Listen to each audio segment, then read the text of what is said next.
Ladies and gentlemen, have you wondered recently about why the weather is as bizarre as it is? Hailstones all over the world, flooding taking place, hurricanes, tornadoes, volcanoes beginning to disrupt the atmosphere in some areas. I'm going to tell you a story today, and I'm going to give you a brand new word. Most of you have heard about climate change. It's all over the news. I'm going to give you a word that connects the weather to the spiritual possibilities of, at times, what is happening with what we call Revelation chapter 12 cosmic warfare. And that is atmospheric warfare or atmospheric transitions. Before I get into this in great detail, let me just say that there is a spiritual side to everything, because all truth is parallel. You have the natural and you have the spiritual. And many times natural events have a spiritual connotation or connection with them. Hebrews chapter 12 and verse 26, God says this, that he would shake not only the earth one more time, but also he would shake the heavens.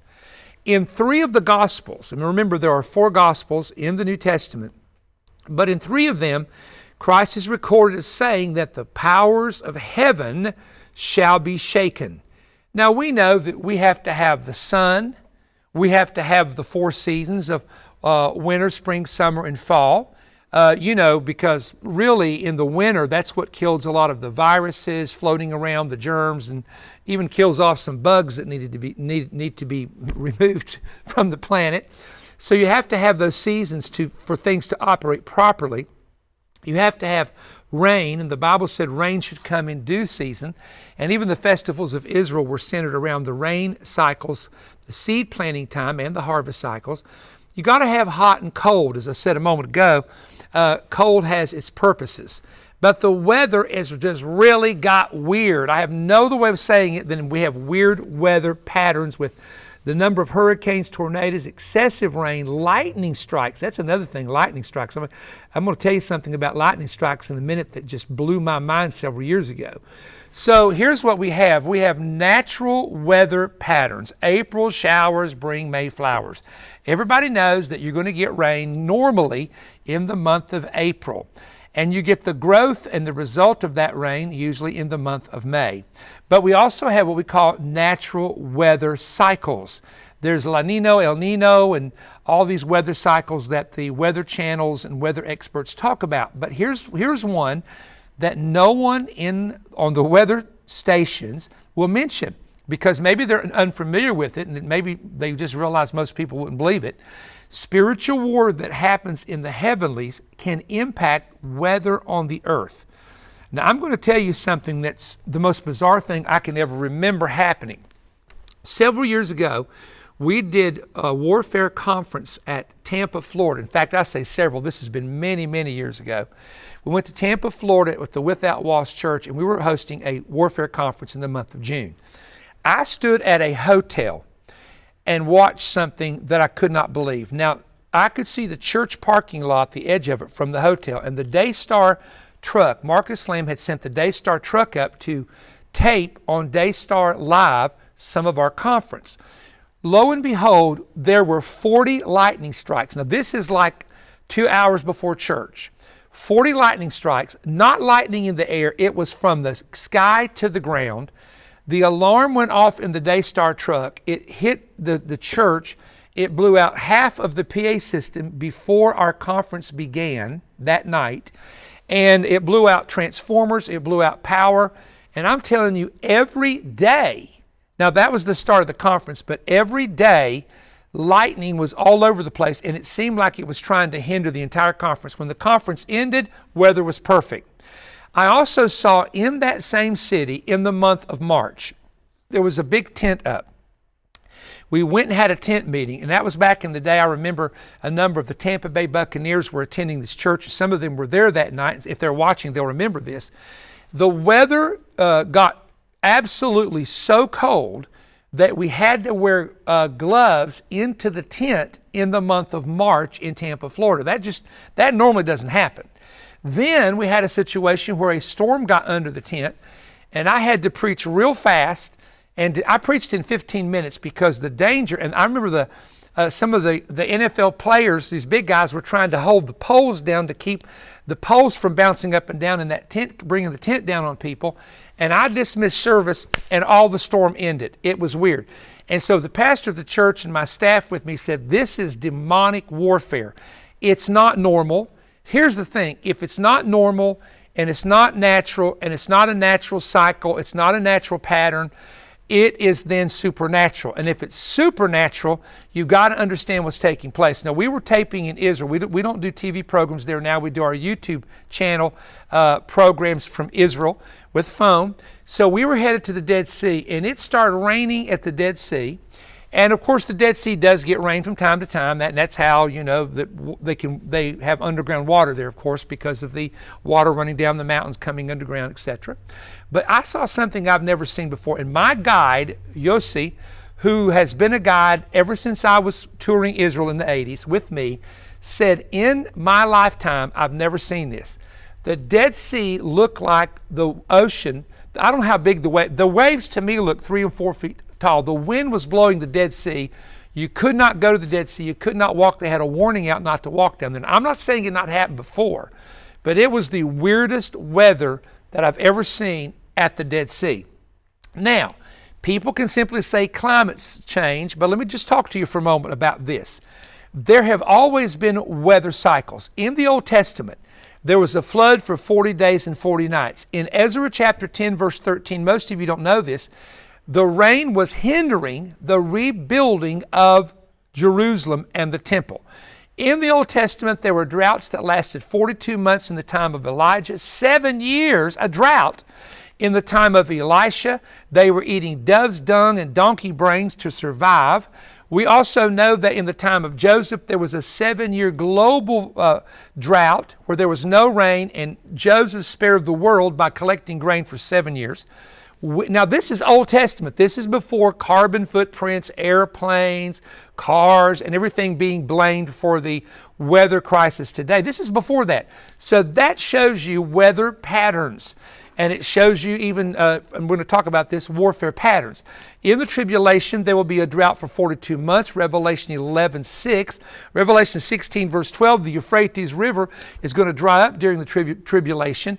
So I'm going to call this atmospheric transition by weather warfare, or warfare that links with the weather. Now watch this. In the time of Job, Satan came before God and wanted to attack Job and tempt Job. So God said, okay, I'm going to give you limited authority to do what you want to do. Now notice what Satan did. This was Satan. This was not God doing this. While a servant of Job came to him to tell him about some trouble that came with nomadic tribes stealing his animals, I quote, while he was speaking, another also came and said, the fire of God fell from heaven and burned up the sheep and his servants and consumed them all, and I alone have escaped to tell you. Job 1:16. Now, this was more than likely a lightning storm. We talked about the one in Tampa, 40 lightning strikes. And this is probably a lightning storm because in the earlier days, they considered that the fire of God. Lightning was called the fire of God from heaven. And this is what the servant said had happened. Now, notice this, that while he was speaking, another came and said, your sons and daughters were eating and drinking wine in their oldest brother's house, and suddenly a great wind came from across the wilderness and struck the four corners of the house, and it fell on the young people, and they are all dead, and I am alone, have escaped to tell you. Job chapter 1, 18 through 19. Now here is an example, and I don't know how he does this, because Ephesians chapter 2 and verse 2 calls Satan the prince of the power of the air. And this is atmospheric warfare. This was created by Satan. So we have lightning coming. We have a whirlwind that came from the wilderness and literally was so devastating that it took a house down with 10 children in it. And this was the result of Satan's power. Now, how much authority does Satan have to control a storm or a weather? I can't tell you that. I can't say percentages. I can't say whether God permits it at seasons. But I do know biblically it is possible. Now, look at the Great Tribulation. This is a verse I want you to really get in your spirit. It's going to come up on the screen. There's going to be a war in heaven between Michael the archangel and his angels, and Satan and his angels as well. This will happen somewhere in the middle of the tribulation period. Now, Revelation 12 says this, there was war in heaven. Michael and his angels fought against the dragon, and the dragon fought and his angels, and prevailed not, neither was their place, that means their headquarters or their position, found any more in heaven. And the great red dragon was cast out, that means he was cast out of the second heaven, the old serpent called the devil, and Satan, which deceives the whole world, he was cast out into the earth, and his angels were cast out with him. Now, the context of Revelation chapter 12 is the story of Israel and a remnant of Jews fleeing to the wilderness from the hand and the armies of the Antichrist into the country of Jordan, into the area of Petra, where God will preserve them and protect them the last 42 months of the tribulation period. However, it says that the serpent, who is Satan, sends a flood to destroy the woman. Now, this is really important to understand this, that if you go to Petra and you go during a rain season, there have been serious floods in Petra. Here's the reason why, because the water comes down from those mountains and it starts filling up the valley areas. There's something called a seek. I think it's about a mile and a half. I'm trying to go from memory, but we've been in it and we rode a cart in it. People walk in it or they ride a horse in there, whatever. And it's very narrow, and that seek can actually get so much water in it. One time, years ago, this is many years ago, it wasn't during our tour, thank God, because the Bedouins would tell you, get up to the mountains, climb the stairs, go up to the mountains if they have a group there, and they see that water, the flood coming, because 18 French tourists were caught up in the flood and swept away, and they found their body. I think they found their bodies later near the Dead Sea somewhere where the water from Petra goes downward and empties out into the Dead Sea.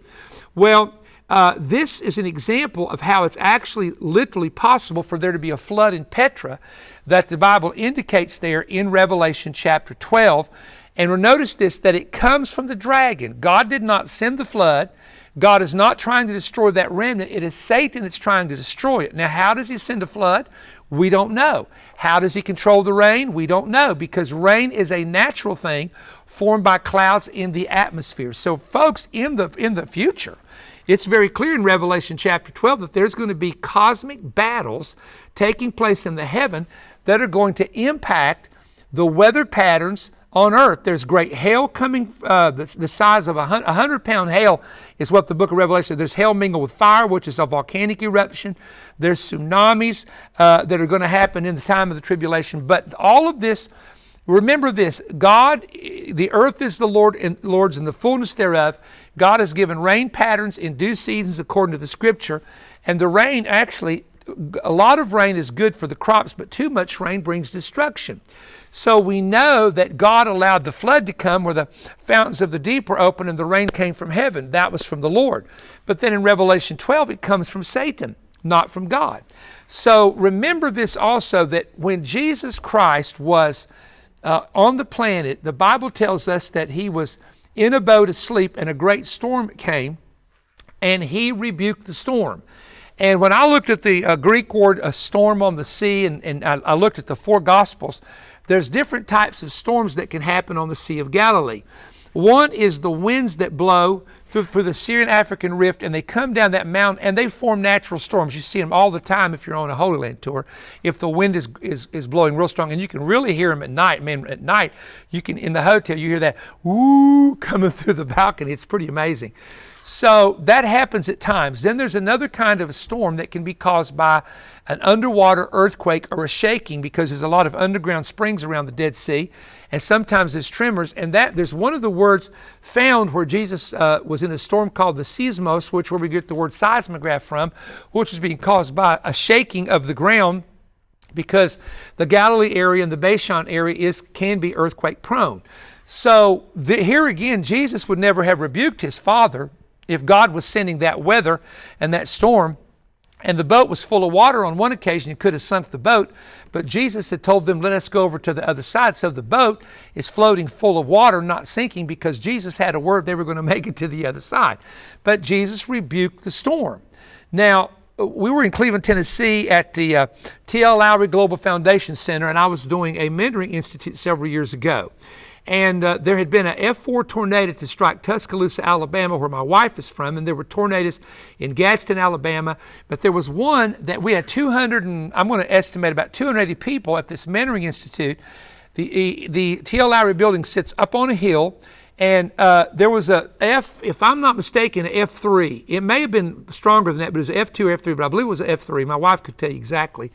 But she calls me and she says, there's a storm coming, a tornado has formed, and it's coming toward Cleveland from Chattanooga. Well, I didn't know what to do. If I dismissed the people, they were going to go to hotels. I didn't want to, the weather was already, there was a chandelier outside, and it was already doing this. Cars were starting to bounce, and I said, oh, Lord, what do we do? And someone had a tracking, weather tracking, I guess it was Doppler radar on their laptop in the lobby, and they said, wow, this is getting bad, and it's coming towards South Cleveland. Well, first of all, our ministries out there, our ministry buildings, all the homes of my staff is out there. We're up there in a dangerous position. And I said, what do we do? And the Lord said, Moses and the Red Sea. And I thought, Lord, this is not time to talk about Moses and the Red Sea. He said, what did he do? I said, well, he held up his rod and commanded the Red Sea to split. He said, command the storm to split. And I've never heard that before in prayer anywhere else. So Mark Castell got up and began to pray, a really fiery prayer. And I said, tell it to command the storm to split. Now, on the radar, you can see a change with about 2 to 3 minutes after the prayer. But what happened was that twister actually spun off. This one headed toward our office and toward our workers and died. This one jumped the hill, and there were 37 homes that were destroyed. We actually had people that died in Cleveland, Tennessee as a result of that. Now, I cannot explain why a tornado takes out a good house, and here's somebody that's the meanest man in town, his house is spared. Only that verse that comes to me is it rains on the just and the unjust, mean that trouble comes to good people, trouble comes to bad people. And Job said, a man is born of trouble as the sparks fly upward. And so trouble comes to the good and bad folks. We know that. And there were boats that sunk on the Sea of Galilee. Thank God Christ and his disciples' boat never sunk. But there were storms that came and fishermen's boats sunk on the sea. So let's talk about this for a moment, because we're talking about demonic power and control of the weather patterns in the tribulation. How close are we until the Great Tribulation? What is actually happening? All right, let's go. Because here we go. It is like everything is being turned upside down and nothing is stable or dependable. Now I want you to think about these 5 issues. And we're going to talk about this for just a moment. We're going to add a little bit of prophecy teaching in here. The possibility of banks defaulting that need to be propped up. The dollar in decline as a global currency. Fears of natural disasters, new Madrid fault line, San Andreas fault line, new fault line found up in the Pacific Ocean, new volcanoes erupting, businesses leaving cities, closing down thousands of jobs, and AI, artificial intelligence, in several years, taking over 80% of the jobs. I've never figured that one out. So we turn everything over to AI. We have no workers, which means people have no money. So how are they going to buy what the computers are making? I mean, I don't get the way some people think, okay? So the Great Tribulation is a period of time for about 7 years, and it's accompanied by a lot of serious challenges and things of that nature. It's a time of God judging the earth. But I will tell you this, that when you read, and this is where I'm going to get to because I'm running out of time.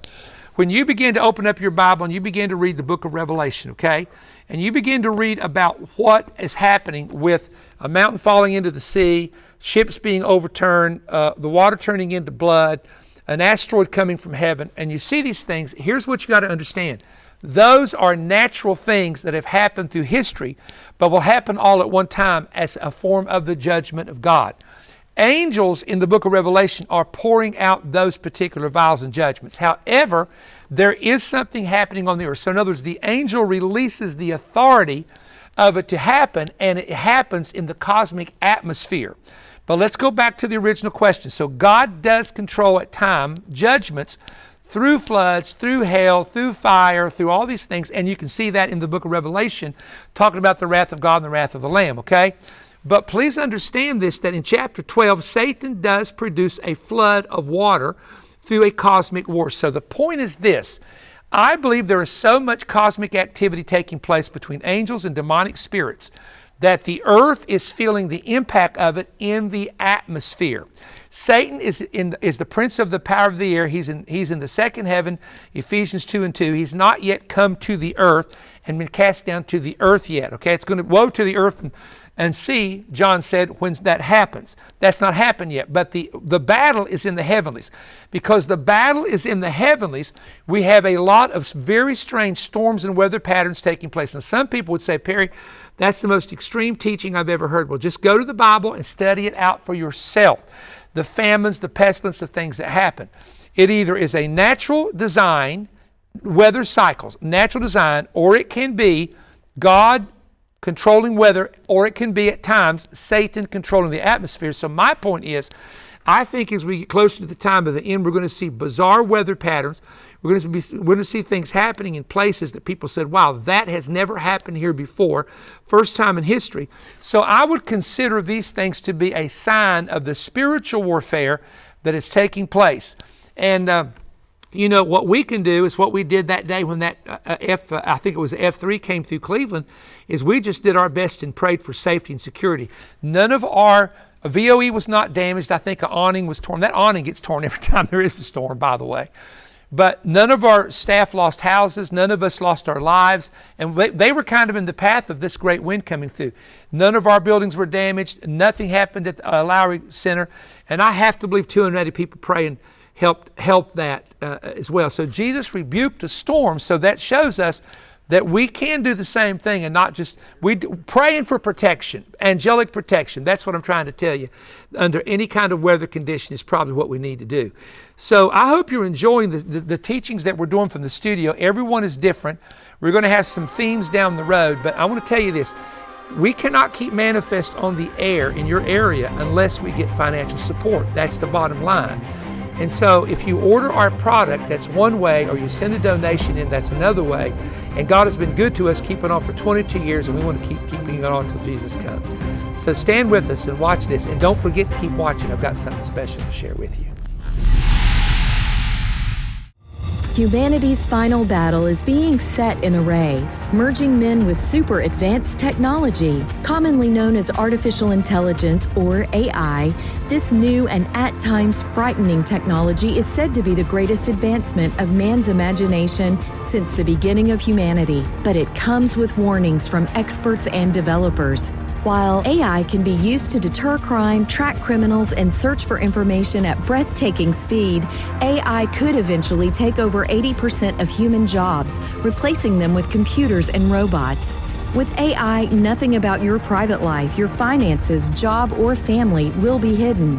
In the future, a male or female humanoid robot can become a walking, talking, live-in companion. Wealthy men are hoping AI will create the possibility of eternal life. According to experts, there are great dangers ahead. Uncontrolled AI systems could eventually destroy humanity. AI could also become a scammer's dream, using fake pictures, videos, voices, and accounts to blackmail innocent victims or transfer funds. In Perry Stone's explosive new prophecy book, Artificial Intelligence vs. God, he reveals what others who have written about AI have missed, including 5 ways in which AI will be brought to utter uselessness in the future, as God, the creator of mankind, will have the final say as to when nature itself will release unrestrained destruction that will silence both man's modern technology and the electronic systems required for AI to function. Perry's new book presents stunning quotes, biblical word studies, and ancient history to document all the book's eye-opening information. He explains how an ancient clash in Eden and a massive tower in the plains of Shinar conceal huge historical parallels, repeating themselves during AI development. Perry explores whether the economic mystery Babylon mentioned in Revelation 18 could be the new AI city being planned in Arabia. Is China cryptically alluded to in Revelation 12 by the symbol of the Great Red Dragon? Will men and women marry companion robots in the future? Could the image of the beast in Revelation 13 be an advanced AI creation built to introduce a new religion and to be worshipped as a god? Perry exposes the goal of transhumanism and will shock readers by revealing positive proof of 5 ways God will allow mankind's most advanced technologies to fail in the future. Perry's new book, Artificial Intelligence vs. God, is now available through Perry Stone Ministries. The offer number is BK-036, and you can request your copy for a donation of $25 or more. Order one of 3 ways: by calling toll-free at 1-888-21-BREAD. That's 1-888-212-7323. Or online at perrystone.org.